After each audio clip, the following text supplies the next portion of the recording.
especially women, they like the affirmation and that kind of thing. And if they're not getting it at home, but yet some guy at work is going overboard, sharing all these, comments and everything, it could create an issue in the marriage, if you're not careful. Well, I even trust you enough to tell me which pair of shoes look good with my outfit. Yeah. So I tell her, and then she picks the other ones that I didn't pick. I don't trust him because he always brings to wear certain shoes, and I'm like, that doesn't go. He goes, well, what's wrong with it? And I'm like, you can't wear blue on blue. And he's like, well, why not? I'm like, they're two different blues.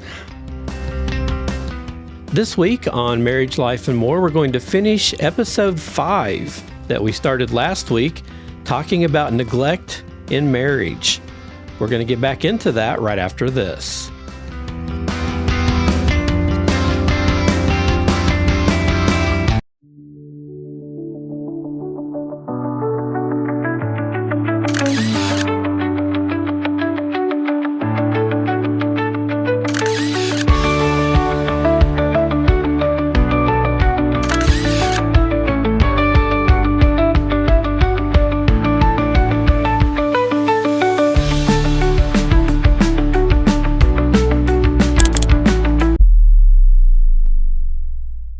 Welcome to Marriage, Life, and More. This is a podcast about marriage, Bible, and book studies, and we interview people sometimes that have inspiring stories. I'm Daniel Moore, your host, and I have once again with me here my beautiful co-host, my wife, Michelle. Hey, hey. I want to thank you guys for joining us this week. If you're not familiar with our show, check out our website at marriagelifeandmore.com.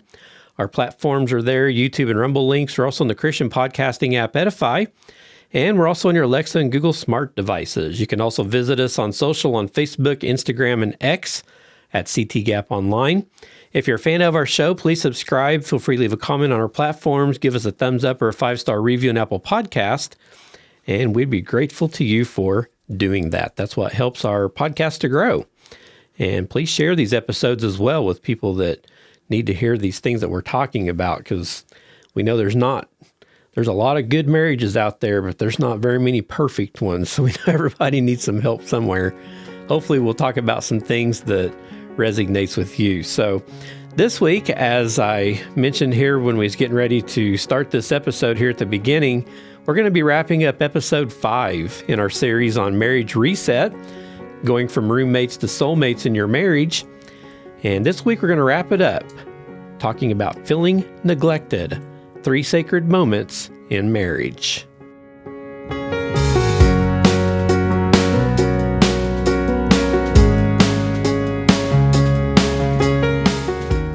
In ancient mythology, sirens were enchanting sea creatures who would lure sailors with their irresistible songs, pulling ships toward rocky shores where they would crash. Today's sirens are a bit different, but they're just as tempting. They come in the form of phone notifications, binge-worthy TV shows, busy children, demanding jobs, overstimulating games, and endless social feeds. These modern distractions can quietly erode the connection between you and your spouse when they consume the moments meant for emotional intimacy and presence. There's a scene in Homer's The Odyssey where Odysseus, aware of the siren's power, doesn't choose to confront or eliminate them. Instead, he comes up with a creative plan. He plugs his crew's ears with wax and ties himself to the mast of the ship. He knows he'll be tempted, so he safeguards himself and his crew. As they sail past the sirens, Odysseus begs to be released, but no one hears him, and they safely pass. Now, you might be wondering what this centuries-old story has to do with today's marriages. Well, the point is, Odysseus didn't try to destroy the temptation, he avoided it. Similarly, we're not suggesting that you throw out your television or cancel your internet or disconnect from the world completely. For most people, that's just not very practical. Instead, we encourage you to create boundaries, to sidestep the pull of modern distractions during your relationally rich moments. If you feel led to cut down your technology use drastically, well, then go for it. But for many, simple intentionality works just as well. One example that you can do is when you're in a coffee shop or a restaurant, make sure that your phones are nowhere in sight. Focus on each other. with only coffee cups and breakfast in between. That's a sacred moment that's been reclaimed. You can also remove social media apps from your phone temporarily. Some people that have done it gave feedback and said, I finally did it, and it's been amazing. I feel more present with my husband and kids. The change didn't require extreme action, just the willingness to step away and reclaim attention. That is what we mean by choosing presence. Our gadgets aren't evil, and many times they enhance our communications. Technology connects us, but it's about using it thoughtfully. So as we open up this week, we're talking about this here a little bit.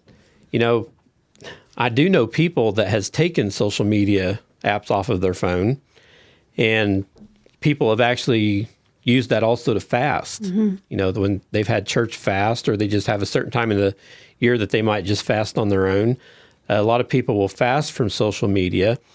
And one thing that I can say about social media is it seems like these days, I remember a time when on Facebook or some of them other social media platforms, you actually got decent information about friends or family or whatever. It seems like now it's just a bunch of trash.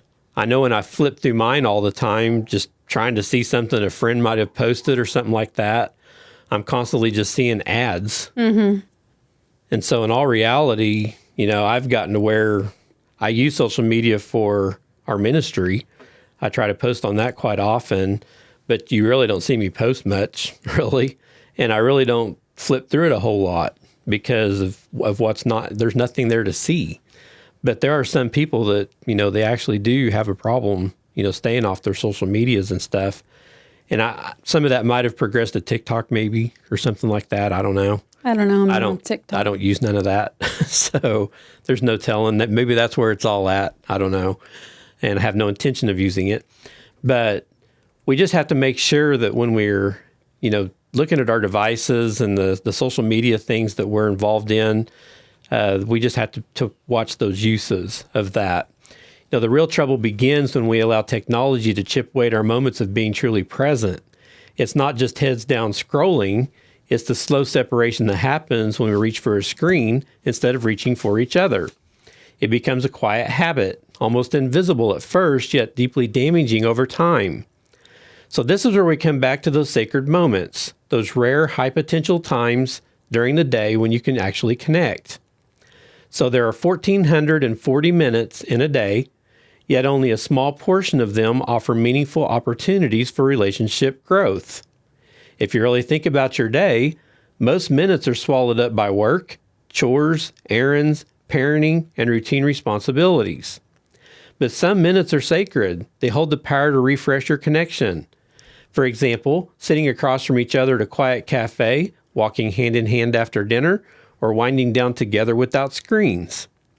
Now contrast that with managing chaotic bedtime routines, breaking up sibling squabbles, or answering work emails during dinner. Those moments have low connection capacity.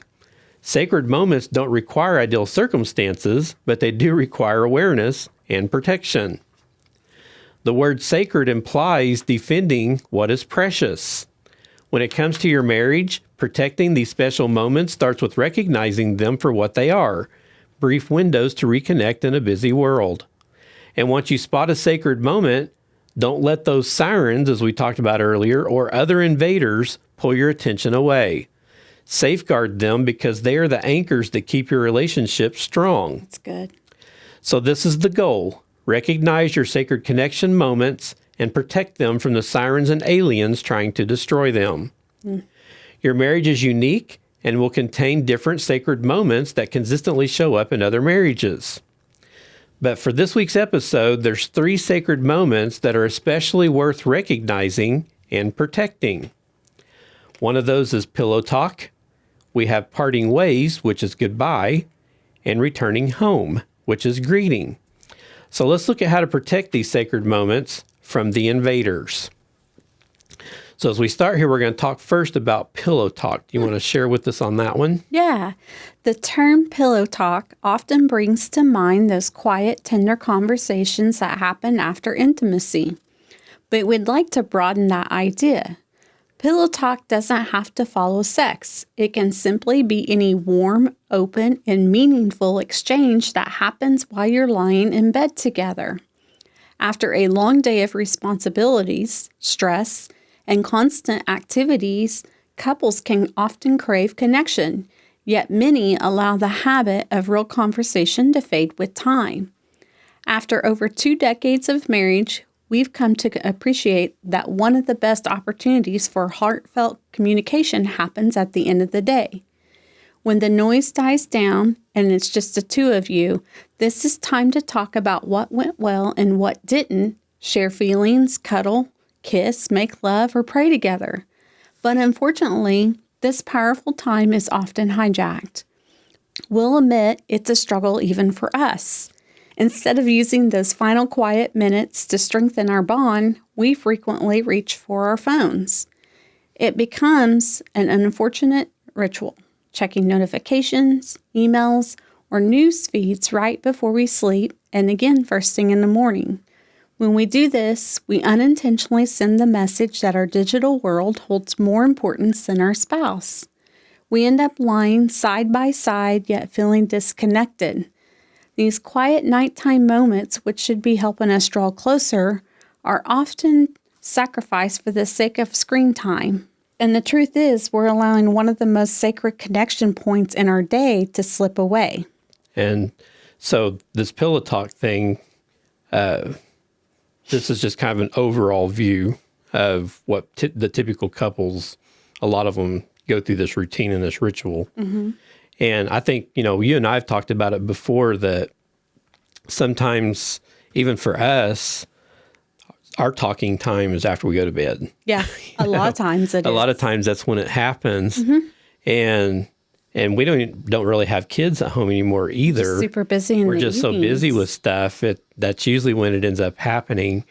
But I will say that since we utilize that time, to me, we don't reach for our phones usually in the evenings like that. We read books typically when we first go to bed. We've got books by each side of our bed, and we'll read for a little bit or whatever. But that's only if we're not having conversation. Yep, that's exactly right. Because we like to have conversation at that time. And sometimes our conversations can go 5 minutes. Sometimes our conversations can go for an hour. Yep. It's just, but it's no distractions. Yeah. Except for our dogs. Yeah, we have 2 dogs that like to sleep with us. Yeah, they like to be priority. Yeah. Instead of kids, it's dogs. Yeah. They're high maintenance. Honestly, that to me means more to me than a lot because you're not picking up your phone. You're not doing anything. You're focusing on our conversation, just me and you intentionally. Yeah. And talking about our days or, what we've got going and and there's been times that, hey, I've got something on my heart. Let's pray about it. Yeah. Vice versa. I mean, it's just, that is our time. Yeah. And there's times I fall asleep. So sorry. It happens. And that's why too, that it's really, and I know this happens quite often, and I'm not knocking anybody that does it. I'm sure they've got their reasons, but this is also a reason why they say that as your kids grow older, they should have their own room, mm-hmm. their own place to sleep. Because in all reality, and I think it's even worse, in my opinion, when you have kids versus when you don't, that probably really is one of the only times you can really talk, is after you get laid down, your head hits the pillow. Because when you have kids involved, especially if they're like preschool age or maybe elementary age, there's a lot of running, chasing them around, and your whole evenings and days are just consumed with trying to, raise the kids and everything. You don't really get a chance just to sit and talk. Mm-mm. No, I'd agree with that. So a lot of times, when you're parents like that and you're chasing those kids around all the time, it's usually when you finally get to lay down before you even have a moment to breathe mm-hmm. and think about what's going on in your mind and have that talk with your spouse that you needed to have all day. You can't do that when you have your kids in your room at night too, So that's just something that just kind of keep in mind as well with all of that. But as married couples, it's important to have a private retreat. Won't you go ahead and pick up there where you left off and finish sharing that with us? Yeah. Intentional space in your home where you can quietly reconnect away from the noise and demands of everyday life. Think of it as your personal retreat zone, a place of peace and reconnection. For many couples, the bedroom is the ideal spot to create this space of intimacy. But making it a true retreat takes some intentional decisions and habits. Start by identifying the things that might be sabotaging your connection when you're winding down. Is it the glowing screen of your laptop or a TV always running in the background? Are the kids climbing into your bed every night? Are both of you absorbed in checking your phones instead of connecting with each other? It helps to talk with your spouse about the dividing your attention and together come up with some simple changes to guard your space for each other. Maybe it's time to relocate the TV to another room. And while occasional exceptions happen, like a bad dream or illness, on most nights, children should be sleeping in their own space. Teaching your kids to honor your couple time shows them how much your marriage matters. If you're like us, and smartphones are your biggest distractions, try putting them to charge somewhere other than your nightstand. That would be good. The bathroom or kitchen works great for this. It's amazing how easy it is to get pulled into scrolling when your phone is within arm's reach. Creating room for end-of-day connection doesn't mean you need a marathon talk session. Pillow talk might only take 10 minutes, but those moments can be rich with affection, affirmation, and closeness.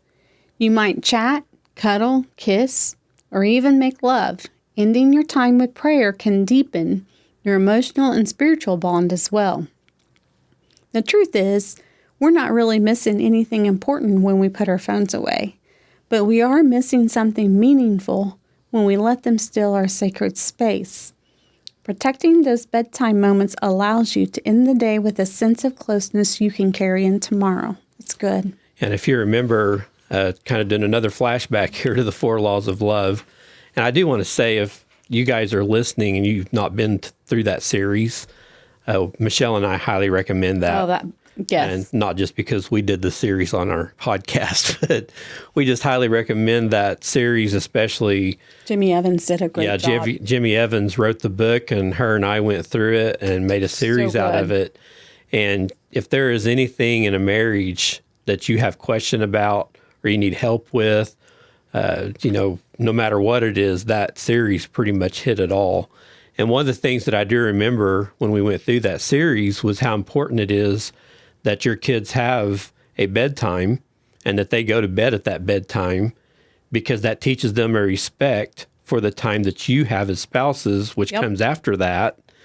That's an intentional thing that you want to do with them, because they need to know that this is our time up to this point. Mom and dad play with us. They, take us outside. We go places, whatever it may be. But when it comes up to this certain time in the evening, that's our cutoff, and that's when we go to bed. And then after that, we respect mom, and it's not running to the bedroom every 5 minutes. I need to go to the bathroom. I need a drink. I need this. I need that. We have to teach our kids a respect for our relationship. Mm-hmm. And that was something that we went through in that series that was so good. Mm-hmm. And this is hitting on that just a little bit here, because, we have pillow talk time and we can go to bed, but there can be distractions in your bedroom also, the TVs and, the different things that are there. So what I think is probably a good idea every once in a while is maybe just take a second and ask your spouse, is there something that's distracting me from you? Is there something I'm allowing to take place that's causing a distraction in our relationship that's bothering you, or vice versa? You ask that back and forth. I think it's because these things are things that we do, like it says, a lot of times unintentionally, and it's a reaction, really. We don't even know we're doing it sometimes because we're so used to doing it. Yeah. It's just an idle movement that we make, and we don't realize the damage that it's doing to our relationship. And so I think it's good to be intentional to ask our spouses occasionally, I just want to make sure that we're staying on the same page, that we're still having our intimate moments like we need. There's nothing that's there distracting us from each other and that kind of thing. And maybe that time at Pillow Talk is a good time to talk about that. But just something to keep in mind there.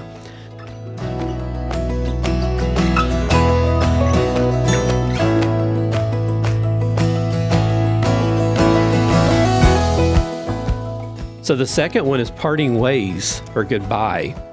So you've probably heard the famous line from Romeo and Juliet, "Parting is such sweet sorrow." It captures that bittersweet emotion of saying goodbye, a mix of sadness from separating and anticipating of being reunited again. In the early days of marriage, the idea of parting from your spouse might have felt dramatic or even heart-wrenching. But over time, that intensity often fades. For many couples now, leaving the house consists of a quick wave and a distracted love you tossed over their shoulder while heading to work, rushing the kids to school, or being buried in a morning task list. And we get it. Mornings are hectic. Nobody's suggesting that you need to transform every departure into a scene from a romantic movie. Life is busy and not every goodbye can be dramatic or elaborate. Still, departures, whether in the morning, before a business trip, or even just running out to the store, are sacred connection points that you can have as a couple. They hold the chance to say, "I see you, and I value you." When we blow through them on autopilot, we risk making our spouse feel unnoticed or unimportant, which over time contributes to emotional distance and impacts connection. Taking advantage of this small but meaningful moment doesn't require grand gestures. You don't need to reenact a movie scene or cover your partner in farewell lipstick. But small acts of connection go a long ways. Saying something positive, even a short compliment, can lift your spouse's spirit and set the tone right for the day. We're inspired by how God spoke over his son, "You are my beloved son. With you I am well pleased." Well, imagine if your spouse walked out the door each morning knowing that you were pleased with them too. I remember hearing someone once say that he always complimented his wife before she left for the day because he didn't want the first man to compliment her to be someone at work. And I've actually heard, several men say that, and I think that's very wise of them to think that because, Michelle and I, we talked about it here, I don't know, maybe a couple episodes ago, a few weeks ago, how every time we leave, even if I run outside to do something real quick and it looks like I'm getting ready to jump in the truck and go, if I haven't kissed you goodbye yet, I'll run back in. Yeah. Or whatever, because we try to be intentional with that every day. Mm-hmm. And, I think, from a spouse's standpoint, from the girl's side, how does that make you feel that happens? I love it. It just encourages me and it makes me feel, it just makes me feel good, you know?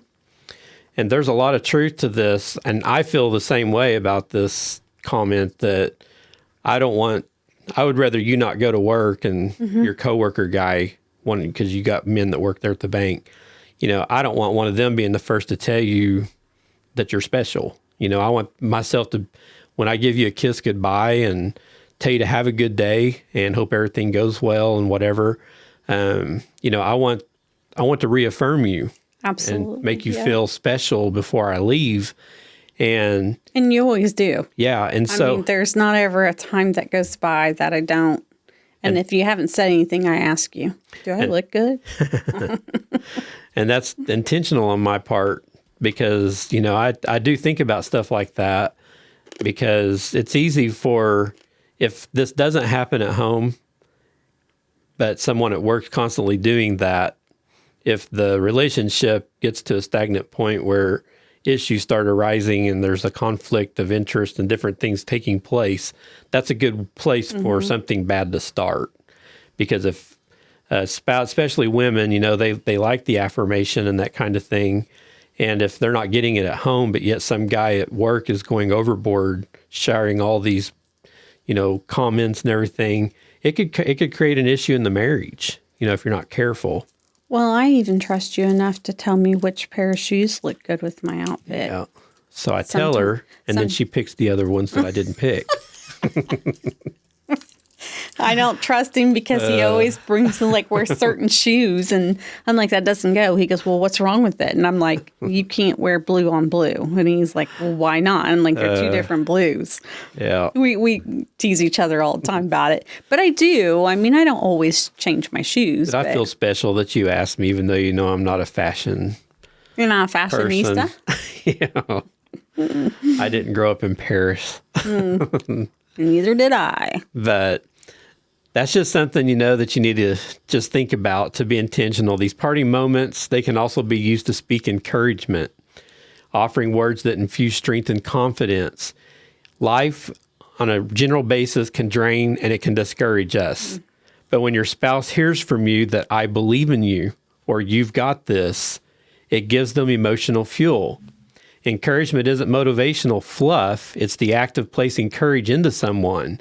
It lifts them above their doubts, reminding them that they can handle whatever challenges come that day. That's something else that you and I are really good about. If you know that I've got something pressing happening that day, or I know that you've got something big, a big audit, or, here lately you've had your federal auditors have came in, so you've had to deal with a lot of that.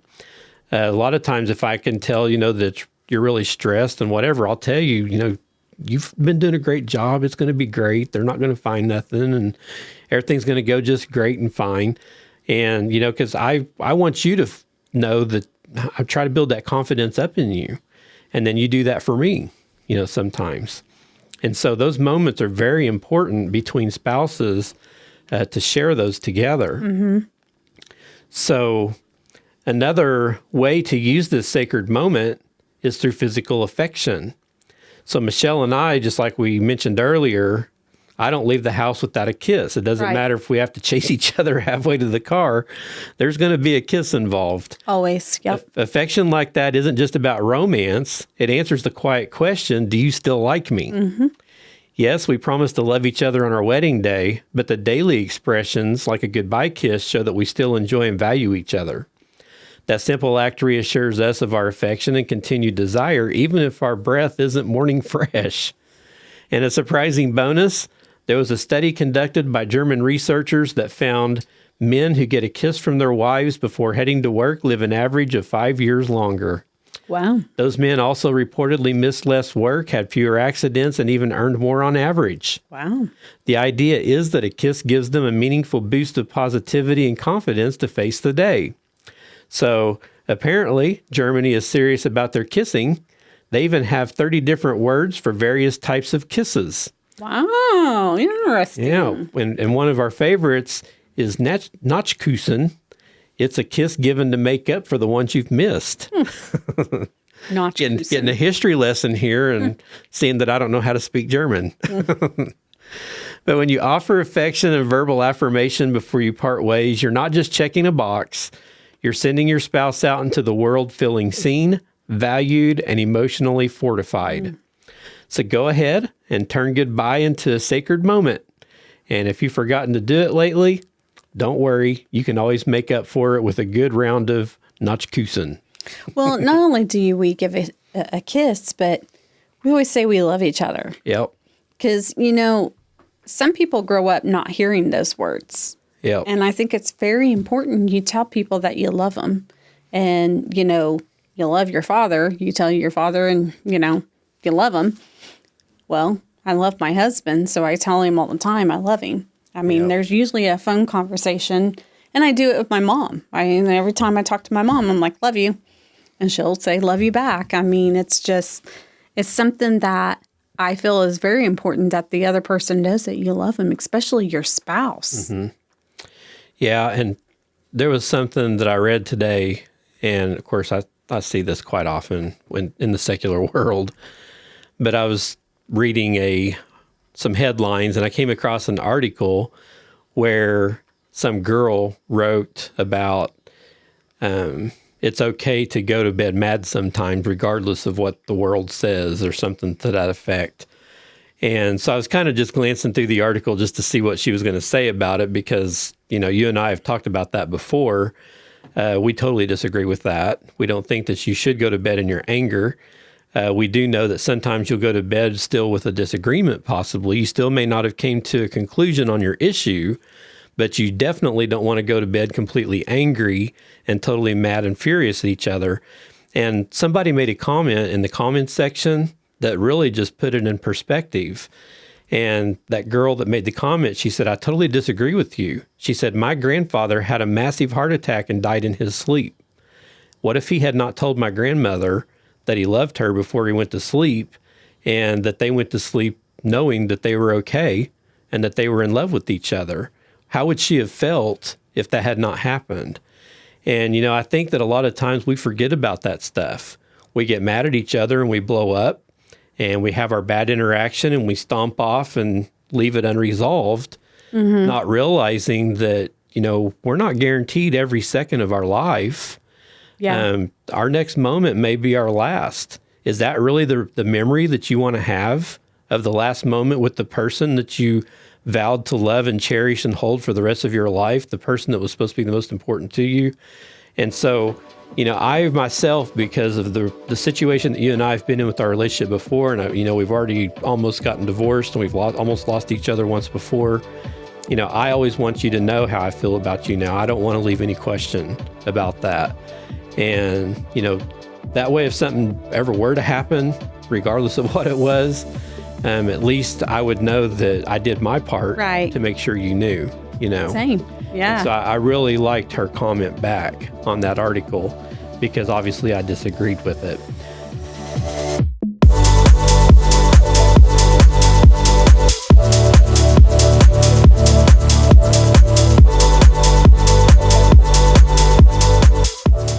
But the third one here as we close is returning home or greeting. And do you want to share that one? Yeah.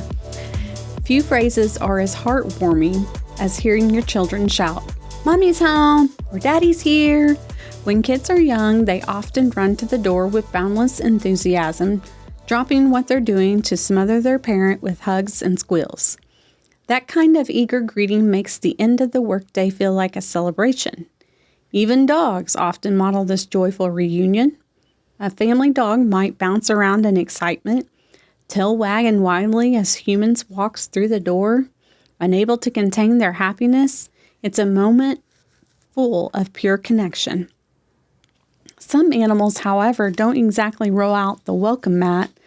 Consider a grumpy cat that barely acknowledges anyone's return, casting a gaze that says, "Oh, you again." The same contrast can happen in marriages.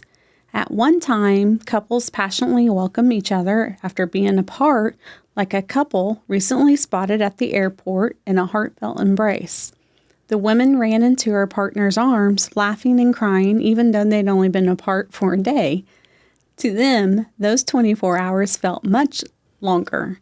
Their reunion might have resembled a scene from a romantic movie, reminding onlookers what enthusiastic reconnection looks like. By contrast, many established couples no longer greet each other with the same enthusiasm. One partner comes home, the other barely glances up from their screen or task. The absence of acknowledgement isn't usually intentional. Most people are simply overwhelmed or preoccupied. But over time, this lack of welcome can send the message that the other person isn't valued or missed. You don't have to go all out. Like a woman who once showed up at the airport in her wedding gown, holding a sign for her husband after a business trip. She wanted to visually express commitment and affection, a reminder that she was still all in it after years of marriage. While gestures like that are beautiful, they're not necessary every day. What matters most are the small actions that say, "I see you. I'm happy you're here." A warm smile, a quick embrace, or just pausing what you're doing to say hello can speak volumes. These moments might seem ordinary, but they carry a sacred potential. Unfortunately, we often treat strangers with more courtesy than our spouse. We may stop to greet as a guest at our door, but overlook our partner walking into the same space. The truth is, those everyday reunions are deeply impactful. Choosing to greet your spouse warmly each day communicates value and care. It can change the tone of an entire evening. If you're reconciling after a busy day, the moment of reconnection matters more than you might think. A lighthearted goal makes your kids groan at the affection. If they're expressing mild disgust at how mushy you and your spouse are, you're probably doing something right. And for those returning home, try offering your first attention to your spouse before checking your phone, flipping the TV, or fussing over the family pet. These small acts of prioritization Build connection over time. One woman, after unexpectedly losing her husband, once said, through the tears while pointing at their front door, "I'd give anything to see him walk through that door again just so I could hug him and hold on tight." Her words remind us not to take these reunions for granted. Every hello matters. So instead of letting distractions get the best of you, create intentional boundaries to protect these sacred moments. Greet each other like you mean it, with warmth, affection, and attention. It might just be the smallest things that makes the biggest difference. So this week here, as we've been talking about these 3 different ways to connect, I hope that everybody that's been listening, maybe this is something that's maybe just been a reminder of what you need to remember with your relationship. And, which, as you was reading the last one there, the returning home, that one is kind of tough, because usually by the time we're done, we come home, we've been at work all day. And we've been, like today, here recently, you've had tons of screen time at work with your computer. So it gives me headaches. You've been getting a lot of headaches here lately, but you don't have a choice because that's your job. That's what it requires. And so it's hard for you to walk in the door with that and not being a distraction, because you're just ready to sit, close your eyes, and just try to, get rid of this headache and rest your eyeballs and whatever. The last thing probably on your mind is, wrapping me up in this big old hug, being all excited and, welcoming me back home and all that kind of thing. And I get that. There's times I'm the same way. I come home exhausted because of all the stuff at work. I work on a computer a lot also. I do a lot of the HR functions that are where I work at. So I do the payroll, accounts receivables, payables, and all that kind of thing. That requires a lot of computer screen time. And it wears on you after a while. And so when you finally get away from that, get in your vehicle and drive home, and you walk in that door, your first tendency is just to walk up and throw stuff on the counter and empty your pockets and go sit or something, and it's not intentional that you do it, but a lot of times we probably don't greet our spouses like we should. And so, with you and I, we do eventually, if we don't do it right, we walk in the door, we do get to it eventually, because we start talking about each other's day and, talking about the different things that took place or whatever. But, it just makes me think, though, of a lot of the relationships out there, of even everybody that's listening right now, that may be struggling with this right now, where there's just no interaction, when they come home or when they leave. It's just like roommates. That's what we're talking about here. And that's a type of neglection in your relationship. And so I know for myself, I look forward to seeing you when I get home from work. Same here. And I look forward to seeing what we're going to talk about. And when I walk in the door, you say, "Hi, honey," or whatever, and you say something nice to me or whatever, I feel good when you do that. And I try to, do that for you, and hope that you feel good when I do that back. I do, yeah. And of course, we've already talked about when we leave that we are very intentional with that for sure. And, so throughout this pillow talk, when you're leaving for the day or you're leaving to a trip or wherever you're going, if you're going to the store, there's times that if I'm going to the grocery store to grab something, I'll still walk over to the couch and lean down and, give Michelle a small kiss on the cheek or whatever. When I get ready to leave to go do that, I just, you just got to be intentional with all of that and try to remind each other. And we didn't used to do that. No. That is something we have learned to do over time. Yeah. And I think that it's some glue that holds us together. Absolutely. Because when we didn't do it, it led us down a path we didn't want to walk down. And I mean, me personally, I need that. Yeah. I require that. I'm not saying I demand it, but I love the fact that I don't have to come to you and say, "Can you please do this?" Yeah. You know my heart and you know my love language. And now that you say that, I remember a time when you used to ask me to give you a kiss. Yep. Because we never did it. Nope. for the longest time. And goodness, as you talk about this stuff, it makes you remember things. So yeah, we were in a bad state at one point in time, and no spouse should ever have to ask their spouse, will you ever give me a kiss? I mean, that's just not right. That needs to be a normal, intentional thing on a regular basis with spouses. So I want to read something right quick. Yeah, go ahead. So most of you know who Craig Rochelle is, and, you know, he's the pastor of Life Church, and I follow him. So one of the things, he always talks about his wife. He calls her my bride, and I love that. And one of the things that he posted one day, it said, one of my favorite things to do with my bride isn't glamorous, but it's meaningful.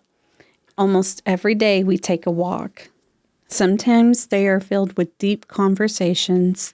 Other times they are quieter and more about being in each other's presence. It can be easy to think that you have meaningful connection with your spouse that you need to spend a lot of money or do something fancy. The truth is, connection happens when you prioritize your time together, no matter what it looks like. And I really like that because of everything we've been talking about and everything, but he's right. You know, prioritizing that time, no matter what it looks like, whether it may be pillow talk, whether it may be on the back porch. You know, you don't have to spend money. You can go walk. You can do a picnic, you know. It's just making sure you prioritize that time and having that meaningful connection. Yeah. I really like that. Yeah, anytime that as a spouse, we feel the need to have a conversation with our spouse, no matter what it may be. As the spouses that are on the other side of that should be willing to accept those moments to sit down and listen. Oh, and I just think it's important that you have that. Yes, it's, you know, it's minuscule as it may seem sometimes. You know, the one spouse may think that it's just, was that conversation really necessary? Well, the other spouse obviously thought it was. And so that's all that really matters. If one spouse feels like the conversation that they have needs to happen, and even if it's just for themselves, then you need to be willing to sit down and listen and converse and have that conversation, no matter what it is, because this is the person that we've agreed to love and to hold on to for the rest of our life. And the way that you do that is being intentional with the relationship and everything that you do. Prioritize your time together. Yeah, that's so important. So as we leave here this week and finish up this episode here on neglect in the marriage, just remember that you do have to set those boundaries sometimes, and those boundaries need to be put in place, and that's likely going to require the establishment of mutually agreed upon limits during sacred moments so that you can give the first and best of your attention to each other. And that way you're not just left giving your leftovers, because no spouse deserves that at all. So the takeaway from this week's episode and last week's episode, I guess, since we're finishing this one up this week, is that roommates gently neglect each other. Soulmates protect sacred moments. That's our takeaway from this episode. So that's going to wrap it up for this week. We'll be back next week with another episode. We'll be in episode 6, and we're going to be talking about living together, but living alone as separate lives. That happens quite often in marriages that get to this roommate status, and we'll start that episode next week. Well, as we leave this week, as we always say, we pray that your marriage is stronger and your walk with God is closer after this episode. This is an extension of Connecting the Gap Ministries, and we pray that you have a blessed week.